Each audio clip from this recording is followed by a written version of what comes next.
Hello everyone. Let's continue our lesson under subtopic 4.7 fluid in motion and continuity equation of chapter 4 fluids. So, fluid motion divided into two types. Fluid motion. The first one laminar flow and second one turbulent flow. So let's have a look this diagram. So the flow of fluid is start from here. So at the beginning, the flow of fluid is steady. We call as laminar flow. However, as continue flow to this area, the solution or fluid start to non-steady flow. So this we call as turbulent flow.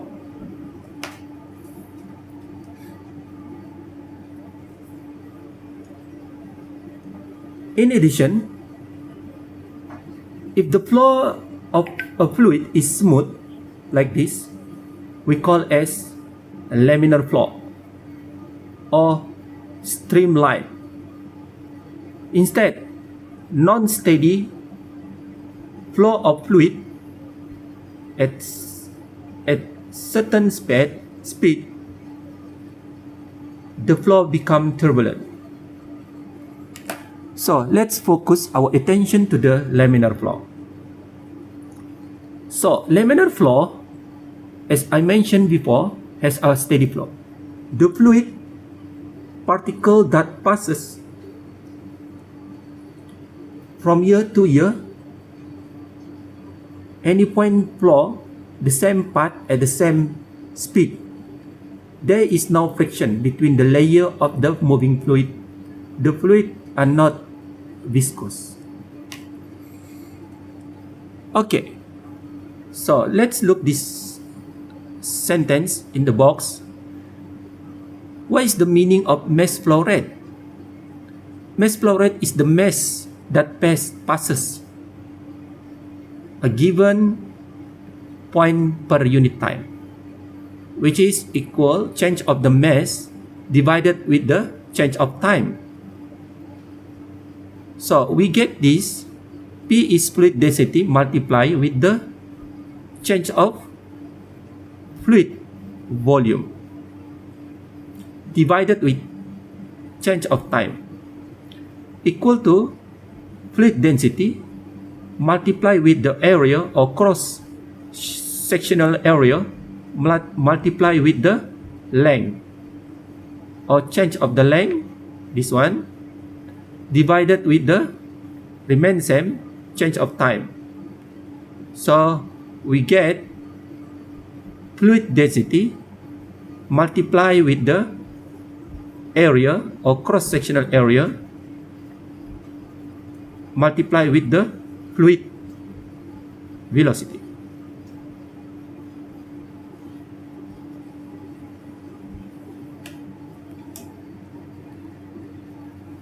Okay, next we look into the continuity equation. So what does that mean by the continuity equation? Okay, for the steady flow, the mass flow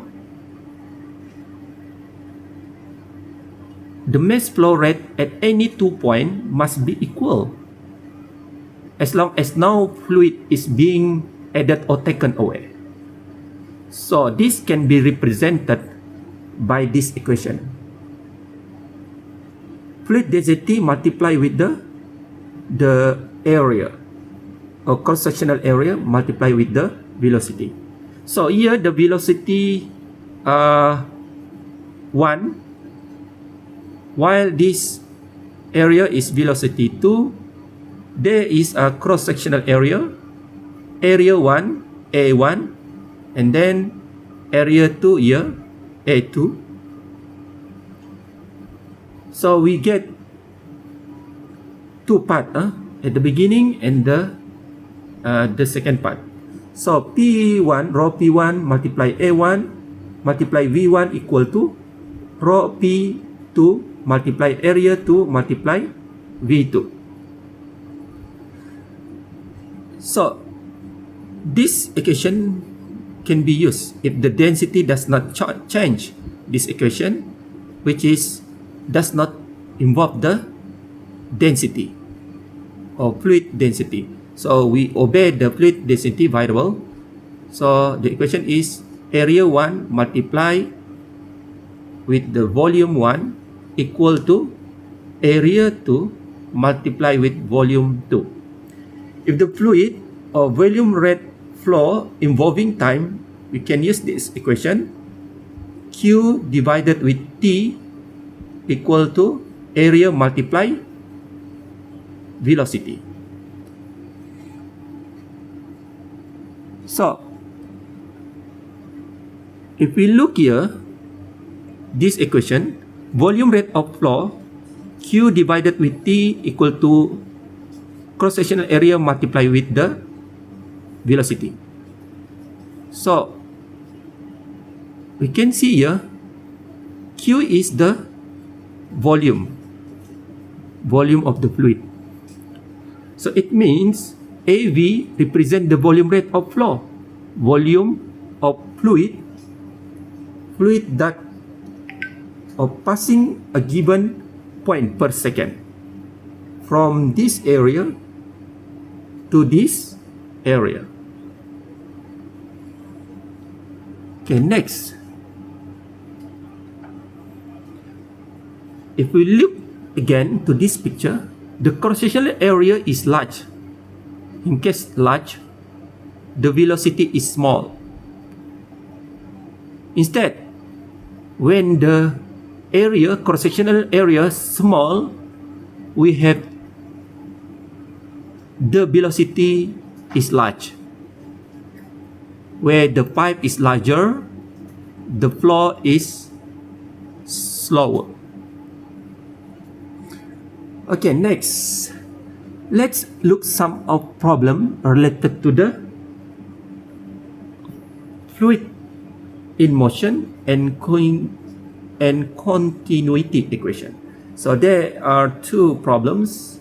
So you can do by yourself. The answer are given here in the red box. So that's all.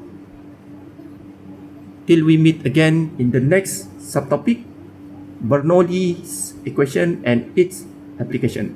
Thank you very much.